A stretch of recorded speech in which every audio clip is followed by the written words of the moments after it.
Hi guys, मेरा नाम अजय शरावत है। आप सभी लोग जानते हैं कि हमारे कंट्री में 500 और 1000 के नोट बैन कर दिए गए।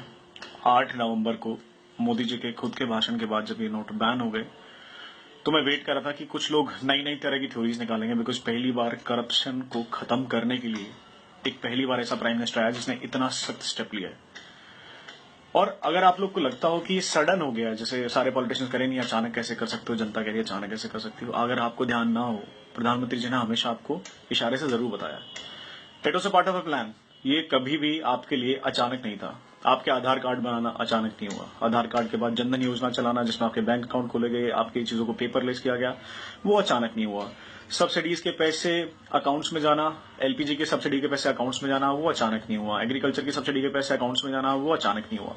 It was a part of a plan. पहले आधार कार्ड, फिर जनधन, फिर आपकी जनधन के बाद आपके सब्सिडीज को भेजना, आपको पहले बैंकिंग से कनेक्ट किया गया। लेकिन फिर भी बिकॉज मेरा कंट्री कभी से आलस पने में जूझता रहा है, तो बहुत सारे मेरे महानुभावों ने, बहुत सारे लाखों लोगों ने बैंक अकाउंट तब भी नहीं खुलवाए। 1 रुपए की कॉस्ट पर बैंक अकाउंट खुल रहा था, लेकिन लोगों ने बैंक अकाउंट तब भी नहीं खुलवाए। बार बार बोलते बोलते मोदी जी थक गए, आधार कार्ड बनवा लो, जनधन योजना के तहत बैंक अकाउंट खुलवा लो, खुलवा लो, खुलवा लो, कोई सुनने को तैयार नहीं था। ठीक है, फाइनली 8 नवंबर को यह स्टेप ले दिया गया कि 500 से 1000 के नोट को हम बंद कर रहे हैं, ताकि हम करप्शन के एक बहुत बड़े लेवल को खत्म कर सकें और पूरी मार्केट की करेंसी मार्केट के अंदर वापस आ जाए, जो कि घरों में दबी पड़ी हुई है। अगर आपने देखा हो, लोग कह रहे हैं कि अभी कि भाई इससे करप्शन पर कोई फर्क नहीं पड़ेगा, खासकर मेरे माननीय योग पुरुष केजरीवाल जी। सही बता रहा हूं केजरीवाल जी, अगर ये डेमोक्रेसी और कानून ने हमारे हाथ नहीं बांधे होते ना, सच में हम आपका मार मार के मोर बना देते। मतलब सोचो, इतना फ्रस्ट्रेटेड हो गए हम लोग एज ए यंगस्टर, आपको देखते देखते, आपकी बातों को सुनते सुनते। इतने घटिया ख्यालात हैं आपके। एक छोले भटूरे वाला ना दिल्ली में आपसे ज्यादा समझदारी की बात कर सकता है। और कौन लोग? क्यों? क्योंकि मोदी जी ने आपके करप्शन का एजेंडा छीन लिया है। आप आए थे ना करप्शन का एजेंडा लेके, क्योंकि आज मोदी जी ने करप्शन का एजेंडा ले लिया तो आप सोच रहे हो कि मैं इलेक्शन किस ब्याह पर लड़ूंगा। अरे कभी तो अपनी ग्रीड को छोड़ो, अरे कभी तो अपने लालच को छोड़ो। इतना बड़ा स्टेप लिया गया है, अब तो सुधर जाओ। तुम पता नहीं इनकम टैक्स डिपार्टमेंट में थे या नहीं थे सर, पता नहीं आपका क्या सीन है सर, किसने आपको इनकम टैक्स डिपार्टमेंट में रखा पता नहीं। और कौन कहता है कि आप दिल्ली के मुख्यमंत्री हो यार, बस हम आपसे ही दुखी हो गए हैं। मतलब ऐसे ऐसे स्टेटमेंट। अच्छा देखो, करप्शन के केस से कौन कौन बौखलाया। अरविंद केजरीवाल जेन्युइन था, राहुल गांधी जेन्युइन है भाई, जिंदगी भर परिवार ने घोटाला ही तो किया, और क्या किया है। कौन कौन अगेंस्ट खड़े हैं? मुलायम सिंह यादव मुलायम सिंह यादव को आप ऑनेस्ट लीडर मानते हो? लालू प्रसाद यादव, उसका जो फॉर्डर घोटाले में तो खुद जेल से छूटा, उसको आप ऑनेस्ट लीडर मानते हो? मायावती, नोटों की माला पहनने वाली ऐसे लीडर। ऑपोजिशन में कौन कौन है? ममता बनर्जी, जिसने खुद कलकत्ता का भट्टा बटा दिया। एक बार ये देखो कि कौन लोग अपोज कर रहे हैं इस डिसीजन को। दोस्तों समझो, इन नेताओं के चंगुल में मत आओ, ये चीज को देखो। हाँ, सब परेशान है, मैं भी परेशान हूं, मेरे पास भी 150 रुपए थे, 3-4 दिन से ऐसे ही घूम रहा हूं, मैं एटीएम तक एक्सेस नहीं कर पाया हूं। कहीं ना कहीं तक 130 करोड़ को देश को मैनेज करने के लिए मैनेजमेंट उतनी ज्यादा नहीं थी बैंक के पास। लेकिन हाँ, अभी बैंक ने कुछ मेजर स्टेप लिए हैं, जिसके तहत उन्होंने मोबाइल बैंक चलाने के लिए कहा है, मोबाइल एटीएम चलाने के लिए कहा है। मतलब आपके गांव में, आपके आसपास में अगर 6 एटीएम थे, अब मोबाइल एटीएम के थ्रू 10 वैन और खड़ी हो जाएंगी, तो आपके पास वहां 10-12 एटीएम और एक्स्ट्रा होंगे और बैंक भी शुरू हो जाएंगे। आप थोड़ा सा साहस रखो। और जितने भी लोग समझ रहे हो ना करप्शन सिर्फ नेता के पास है या किसके पास है, सोचो कर नेता के पास पैसा आता कहां से है।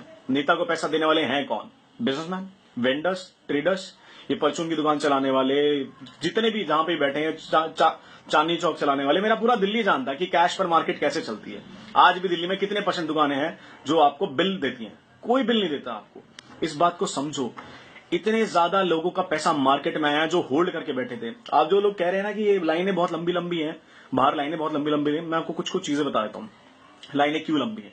इनमें से आधे से ज्यादा लोग वो हैं जिनके फैक्ट्री ऑनर्स ने अपनी लेबर को छुट्टी देके, पैसे देके भेजा कि जाओ डिपॉजिट करा के लाओ और कैश एक्सचेंज करा के लाओ, ताकि वो अपने ब्लैक का व्हाइट कर सकें। इनमें से ज्यादा पॉपुलेशन वो जो उस पैसे को रिपीट कर रहे हैं। हमारे जैसे लोग हैं, 4.5 से 5% के सैलरी लोग हैं जो सिर्फ तनख्वाह में से अपना टैक्स कटाते थे। बाकी तो टैक्स का पैसा ही खा रहे थे। रोज टैक्स बचाओ, ये टैक्स ही नहीं भरते। डॉक्टर हैं, कितने इंडिपेंडेंट क्लिनिक्स हैं, कितनी इंडिपेंडेंट शॉप हैं, ट्रेडर्स हैं, चांदनी चौक है, भगीरथ पैलेस है, मार्केट है, जहां सिर्फ कच्चे काम होता है। मैं खुले में बता रहा हूं, सिर्फ कच्चे का काम होता है, जहां पे कहा जाता है भाई साहब कच्चे में डील करेंगे, ये ना आपको कभी बिल देंगे।